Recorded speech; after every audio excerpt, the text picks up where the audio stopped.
How good is Duke freshman Cooper Flagg? The utility guy. You can do multiple things. Cooper seems like he's going to be the guy where if he goes, like, obviously he's going to go top 2 or 3 in the NBA after the season, maybe number 1 overall. Seems like the kind of guy where he'd be a better fit in, say, Charlotte, as opposed to like the Wizards, where if he goes to the Wizards, he's going to be looked at kind of like the way Christian Laettner was looked at when he got drafted by the Minnesota Timberwolves, where it's like, you're the guy. We need you to be the guy. And I don't know if Cooper Flagg's going to be that guy on the NBA, but if you stick him with Charlotte, where they already have like pieces, and he can kind of just slide right in at power forward and complement everything they already have between Brandon Miller, Miller Ball, Mark Williams. Now you're cooking with something, and that actually, it's everything they're missing on their roster.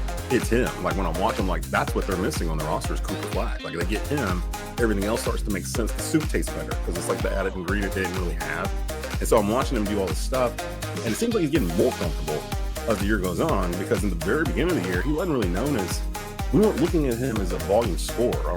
And I think people are starting to take notice. I said best Duke freshman ever, but if he's going to be leading 5 different categories at Duke all year, and no other Duke player, regardless of class, has ever done that, don't you kind of need to start talking about him as maybe one of the best Duke players, period, instead of Duke freshman players? Yeah, I mean, Laettner, since you mentioned him, he had a season where he had 4 of them. He had 4. He didn't lead him in assists. Obviously, Bobby Hurley was his teammate, so that wasn't going to happen.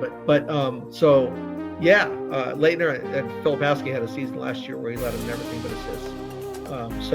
But I don't think anybody thinks of Kyle Filipowski on that level of Cooper Flagg or Christian Laettner. But anyway, to answer your question, yes, he does. This will go down as one of the greatest seasons a Duke player's ever had. If he does that, there's no question about it.